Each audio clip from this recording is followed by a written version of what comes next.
Okay, so I did a video yesterday about my developed chart system.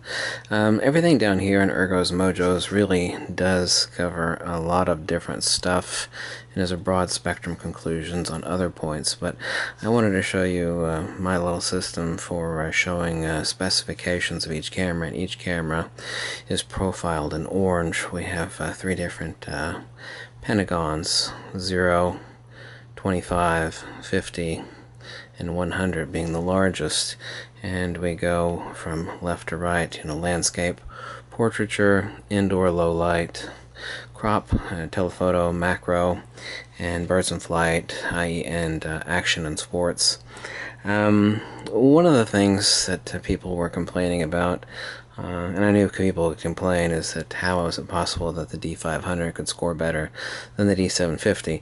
And one of the things in portraiture, obviously we have a difference between full frame and crop sensor, is the actual output, the OOC, the out of camera rendering of the image on the D500 is absolutely spectacular. It is incredibly reminiscent of the D700 and the D4.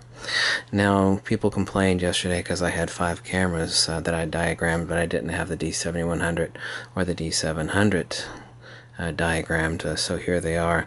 Got a landscape on the D7100 of 80, 82 on portraiture, 64 on indoor low light, 92 on crop and telephoto macro. It's incredibly high on the D7100. If the D7100 was scaled up with the same pixel pitch, it would be a 56 megapixel sensor.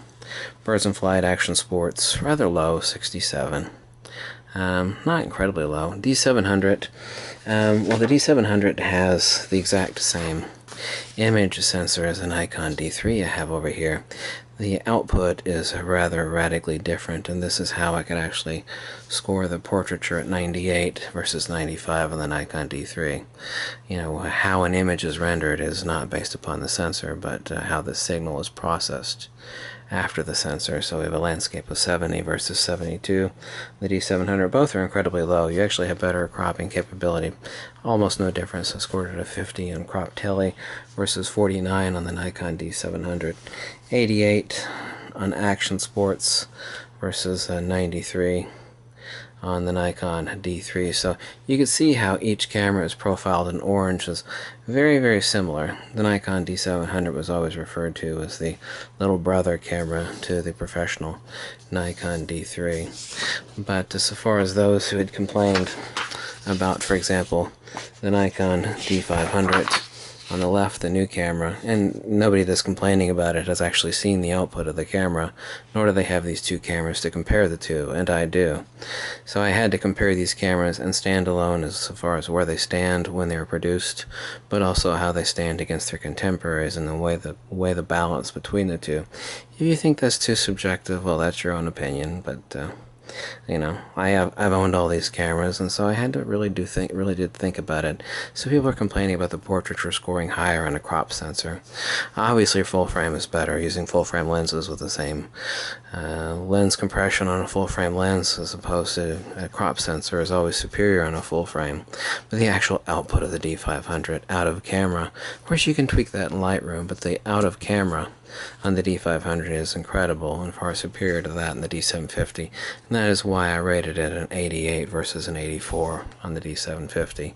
Also in low light portraiture, not all portraiture is perfect lighting. So when you're talking about low light, which is its own category, there is crossover between these two. There is low light portraiture and bad lighting portraiture, and this is why the D500 does score better than the D750 in my rating system. Like I said, you can just ignore the box down here, but so far as the Ergo Mojos, this covers a lot of different things. As far as build quality, construction, layout, it covers a lot of different things. So you can kind of ignore this, but each camera profile is outlined in orange. This is why the D500 will soon be considered a legendary camera, because it is. And getting back to what I mentioned in another video, why you would think, well, this doesn't look so good for the XT1, the specification specification profile in orange on the XT1 isn't that great. Yeah, but the total score of everything else outside of specifications is basically near 100% in my estimation on the XT1. And anybody who owns the XT1, will actually say that there's an ineffable quality that does not show up in the specification chart that makes the XT1 so magical, and which will make the XT2 also magical. I've seen pictures of the XT2. It's only 4 millimeters thicker. It's going to have much better performance. Obviously, currently the XT1 is a bad performer for sports continuous autofocus, but, there's no perfect camera.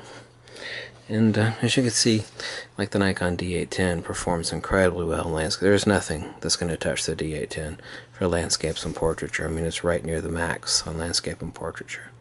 But certainly not so in low light action. It does have incredible crop quality. That's why I love my pair of Nikon D810s. This is probably also why I'm going to ditch my Nikon D750, because what my Nikon D750 can do in portraiture, the D810 will do much better.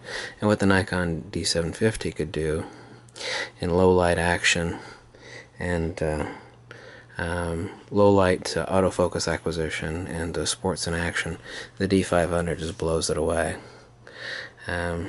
Much higher performer in low light indoor and sports in action. So using the D810 for full frame for portraiture and landscape, that covers that on the D750, and what the D500 can do and everything else will blow away the D750. And that is why, given my current cameras, I'm considering probably ditching the D750. That combined with the fact that I've got way too many Nikon cameras. So that's it, but here are the two cameras that people wanted me to show you, the D7100 and the D700, the little brother to the Nikon D3. Like I said, this is my visual graphic system for the specification profile, or fingerprint, if you will, of each specific camera as outlined in orange. XT1, D500, D750, Nikon D3, and Nikon D810. Thanks for watching. Bye.